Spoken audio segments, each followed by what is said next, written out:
తెలంగాణలో ప్రజలు ఏమనుకుంటున్నారు? ప్రజల అభిప్రాయం ఎలా ఉంది? రేవంత్ రెడ్డి, కేసీఆర్, బీజేపీ ఇట్లా ఎవరెవరికి సంబంధించినటువంటి ప్రజల మూడ్ ఎలా ఉంది? ముఖ్యంగా స్థానిక సంస్థల ఎన్నికలు రాబోతా ఉన్నాయి. స్థానిక సంస్థల ఎన్నికల్లో ప్రజలు ఎవరికి పట్టం కట్టబోతా ఉన్నారు? ఏ పార్టీకి సంబంధించినటువంటి అభ్యర్థులకు ఓటైపోతా ఉన్నారు? ఒక్కో నియోజకవర్గానికి సంబంధించి అక్కడ ఎలా పరిస్థితి ఉంది? ఏంది ఉంది? ఎమ్మెల్యే పనితీరు ఎలా ఉంది? పార్టీ పనితీరు ఎలా ఉంది? గతంలో పనితీరు ఎలా ఉండేది? ప్రజలు ఏమనుకుంటున్నారు? రాబోయే స్థానిక సంస్థల ఎన్నికల్లో ఎవరికి పట్టం కట్టబోతా ఉన్నారు? ఇలాంటి అంశాలకు సంబంధించి ఒక్కో నియోజకవర్గానికి సంబంధించి మీ ముందు ప్రజాభిప్రాయాన్ని మీ ముందుంచే ప్రయత్నం చేయబోతా ఉంది తెలుగు 360. ఎక్కడ కూడా కాంప్రమైజ్ కాకుండా ప్రజల అభిప్రాయాన్ని పక్కాగా శాస్త్రీయంగా సర్వే చేసి మీ ముందుకు తీసుకురాబోతోంది. ఉమ్మడి మెదక్ జిల్లాకు సంబంధించి మరో నియోజకవర్గం సంగారెడ్డిలో ఏ పార్టీకి ఎలా ఉంది పరిస్థితి? స్థానిక సంస్థల ఎన్నికల్లో బీఆర్ఎస్ కోటేస్తారా ప్రజలు? కాంగ్రెస్ కోటేస్తారా? బీజేపీ వైపు మొగ్గు చూపుతారా?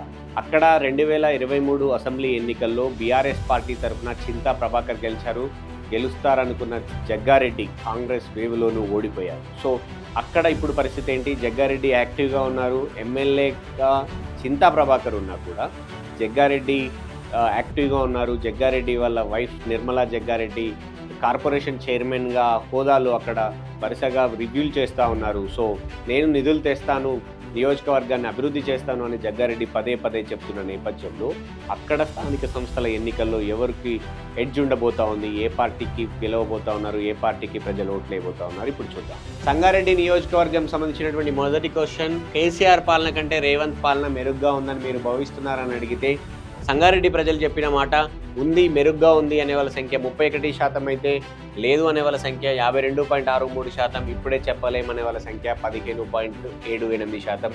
సో నెక్స్ట్ క్వశ్చన్కి వెళ్దాం. రైతు భరోసా, రైతు రుణమాఫీ పట్ల సంతృప్తిగా ఉన్నారంటే ఉన్నామనే వాళ్ళ సంఖ్య 42% అయితే, లేము అనే వాళ్ళ సంఖ్య 57.89%. సంగారెడ్డి టౌన్ అనేది చాలా పెద్ద టౌనే, అక్కడ ఎక్కువ మంది ఉద్యోగులు ఉంటారు. మిగతా అంతా కూడా గ్రామీణ నేపథ్యం, కొంత అర్బన్ పారిశ్రామికంగా కూడా కొంత డెవలప్ అయిన ప్రాంతం. సో అక్కడ రైతు భరోసా, రైతు రుణమాఫీకి సంబంధించినటువంటి క్వశ్చన్కు ఆన్సర్ ఇది. సో నెక్స్ట్ క్వశ్చన్కి వెళ్దాం. రేవంత్ పాలనకు మీరు ఇచ్చే మార్కులు ఎన్ని అంటే 50 మార్కులు ఇచ్చే వాళ్ళ సంఖ్య 39% పైచిలుగా ఉంటే 23.68% మంది ప్రజలు 25 మార్కులు ఇచ్చారు. 21% పైచిలుకు ప్రజలు 75 మార్కులు ఇవ్వగా 15% పైగా ప్రజలు 100కు 100 మార్కులు ఇచ్చారు. రేవంత్ పాలనకు సంబంధించినటువంటి ఈ 2 ఏళ్ల పాలనకు సంబంధించినటువంటి ఎన్ని మార్కులు ఇస్తారని మనం శాంపిల్స్ సేకరిస్తే. నెక్స్ట్ క్వశ్చన్కి వెళ్దాం. ఉద్యోగాల కల్పనలో కేసీఆర్ కంటే రేవంత్ సర్కార్ బెటర్ అనుకోవచ్చా అని మనం అడిగాము. సో అనుకోవచ్చు అనే వాళ్ళ సంఖ్య 44% పైచిలుగా ఉంటే 55% పైచిలుకు ప్రజలు లేదు, కేసీఆర్ సర్కార్ లాగే రేవంత్ సర్కార్ కూడా ఉంది. ఉద్యోగాల కల్పనల విషయంలో ముఖ్యంగా ప్రభుత్వ ఉద్యోగుల నోటిఫికేషన్ కావచ్చు, పరీక్ష నిర్వహణ కావచ్చు, అపాయింట్మెంట్ ఆర్డర్ల విషయంలో ఇంకా మెరుగవ్వాలి రేవంత్ సర్కార్. ఎందుకంటే వాళ్ళు ఇచ్చిన హామీలు చాలా ఎక్కువగా ఉన్నాయి.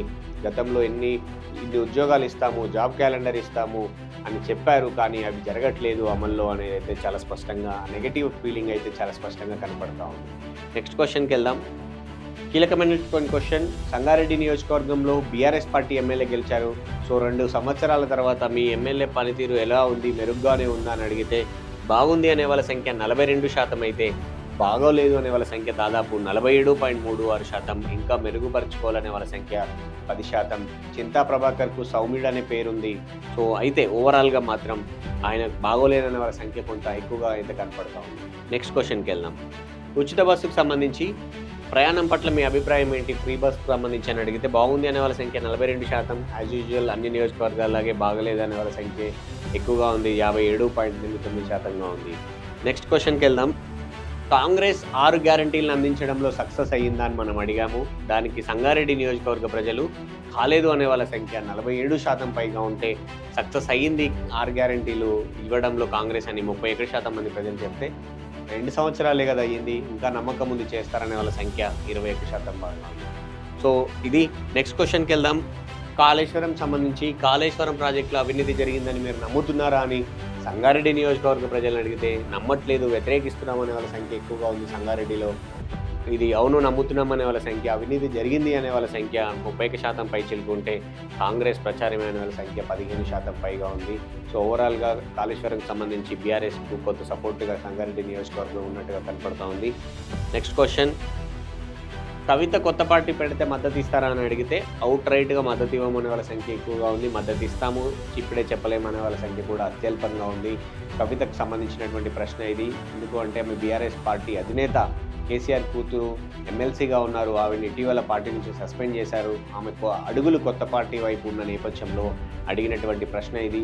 సో పార్టీ పెట్టాక మారుతుందా ఈ అభిప్రాయం అంటే చెప్పలేము. కానీ ఇప్పుడున్నటువంటి అభిప్రాయం ప్రకారం మాత్రం ఇది సంగారెడ్డి నియోజకవర్గ ప్రజల తీర్పు. నెక్స్ట్ క్వశ్చన్కి వెళ్దాం. ఫైనల్ క్వశ్చన్, స్థానిక సంస్థల ఎన్నికల్లో మీరు ఏ పార్టీకి మద్దతు ఇస్తారు అని మనం అడిగినప్పుడు అక్కడి ప్రజలు చెప్పినటువంటి తీర్పు 44.73% మంది ప్రజలు కాంగ్రెస్ పార్టీకి ఓటేస్తామన్నారు.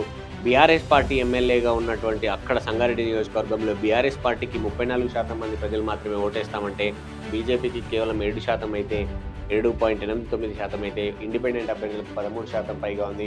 సో అధికార పార్టీకి పైగా అక్కడ జగ్గారెడ్డి యాక్టివ్గా కనపడుతూ ఉన్నారు. సో దానికి సంబంధించినటువంటి రిజల్ట్స్ అయితే చాలా స్పష్టంగా సంగారెడ్డి నియోజకవర్గంలో కనపడతా ఉంది. సంగారెడ్డి నియోజకవర్గంలో స్థానిక సంస్థల ఎన్నికల్లో కాంగ్రెస్ పార్టీకి ఎడ్జ్ ఉండే అవకాశం అయితే ఉంది.